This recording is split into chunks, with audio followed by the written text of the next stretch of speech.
वृंदावन में जब भगवान लीला करते थे तो घर घर डोलते थे। ब्रजांगनाएं भगवान के अधीनस्थ थी और सारे संसार उनके अधीन है। ब्रजांगनाओं की तो छोड़ो, ब्रज में एक गोपी का नया नया विवाह हुआ। वो आई तो उसके सास ससुर और ननंद बड़ी ढीठ थी। जब भगवान की लीला की बात, उस गोपी की सास ने उस नई गोपी से कहा, सुन तू आए तो गई पर एक बात मुझे कान खोल के सुन ले। जी माँ जी बता।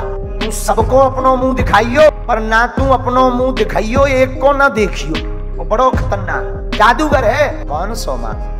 अरे तो ना जाने एक नेक्सो छोटो सो छोरा है, नंद को छोरा। वो इतना जादूगर है कि बाने कईयों की घरन को सबको अपने बस में कर लो। बाकी चक्कर में मत पड़ जाइए। कोई मोरी सौगंध है, तू भूल कर भी अपना मुख दिखाना नहीं और भूल कर उसकी तरफ तू देखना नहीं। जो माँ आपकी आज्ञा। बिचारी भोली गोपी, उसे पता नहीं था ब्रज के बारे में कि नंद नंदन कौन है, कृष्ण कौन है। बेचारी भोली गोपी ब्रज में आकर के सास ससुर की मर्यादा में रहने लगी। हमारे ठाकुर जी तो घर घर डोले। एक दिन घर घर डोलते डोलते बात गोपांगना के घर पे भी पहुंच गए। उसके घर पे जाकर भगवान यत्र तत्र सर्वत्र घूमने लगे और वो नई नवेली गोपी को देखकर भगवान बाके घूंघट के पास पहुंच गए। तो ननंद ने धक्का देकर के बताइए, सुमा ने कहा था ना वो नंद को छोड़ा, जो आ गो अब मुंह ना खोलिए। ननंद की बात मान कर गोपी ने अपने घूंघट को जोरते पकड़ लिया। अब ये गिरेगा ही नहीं। ठाकुर जी बार बार घूंघट को उठाने की कोशिश कर कि हरी गोपी तू कैसी दिखबे, जरा मुंह तो दिखाए दे, का है गो तू को नाराज है का। और वो गोपी तो मुंह ढलावे। 3 घड़ी तक भगवान उस गोपी के पास पर उस अभागन को हमारे ठाकुर के दर्शन नहीं। भगवान जाने लगे तो बोले, जा मैं भी प्रण लेता हूं, आज के बाद तुझे अपना कभी मुख नहीं दिखाऊंगा। उस गोपी को क्या पता, वो क्या जाने। भगवान चले। गोवर्धन लीला हुई, इंद्र ने बारिश की तो सारे ब्रजवासी गोवर्धन पर्वत की तलहटी में प्राण बचाने के लिए भागे भागे गए। तो वो गोपी जिसने अपना मुख नहीं दिखाया था, वो गोपी भी उस गोवर्धन पर्वत के नीचे आई जहां भगवान गिरधारी बने थे।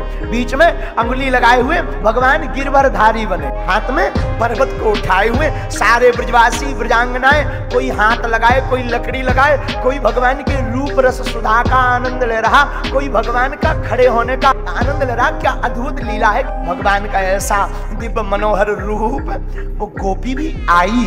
उस गोपी को किसी ने धक्का दिया तो धोखे से उसका मुंह का घूंघट उठा और धोखे से उसकी नजर कन्हैया के ऊपर पड़ गई। और जैसे ही नजर पड़ी अबाक रह गई। ओ कोई इतना सुंदर, अरे मैं बाबरी थी जो कन्हैया को देखी नहीं आज तक। रो पड़ी, धारा बह पड़ी।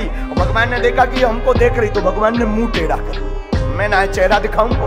गोपी दौड़ी दौड़ी उस तरफ गई तो भगवान ने इस तरफ मुंह कर लिया, दौड़ी दौड़ी उस तरफ गई तो भगवान ने ऊपर मुंह कर लिया, पर गोपी को मुख नहीं दिखाया। 3 दिन बीत गए। गोपी दिन ना रात अब अपनी ननंद की, अपनी सास की परवाह बिना किए ठाकुर के मुख को देखने की तरफ ललायत है। बार बार रो रही, क्षमा मांग रही है कन्हैया, ये मधुसूदन, हे नंद नंदन, हमारी भूल को क्षमा करो। मैं अभागिनी हूँ जो आपके इस मनोहर रूप को देखने से वंचित रह गई। भगवान नहीं बोले कुछ। 7 दिन तक वो गोपी, जब तक भगवान गोवर्धन पर्वत को धारण किए रहे तब तक रोती रही। जब पूरी रात दिन रोते रोते गुजर गया, भगवान ने सोचा बहुत हो गया। तो भगवान बोले, सुन गोपी, तूने अपना घूंघट नहीं दिखाया था, मैंने प्रण लिया था, मैं तुझे अपना मुंह नहीं दिखाऊंगा। पर सुन, तुझे ज्यादा ललक है ना, ज्यादा भाव है तो तू चिंता मत कर। अभी तो नहीं, तूने रोया बहुत, माफी बहुत मांगी, मैंने माफ किया गोपी, पर तुम कलयुग में फिर से अवतार लेगी, फिर मेरे रूप को देखेगी, फिर मैं दिखाऊंगी। वही गोपी कलयुग में मीरा बन करके प्रकट हुई। बोलो वृंदावन बिहारी लाल की जय।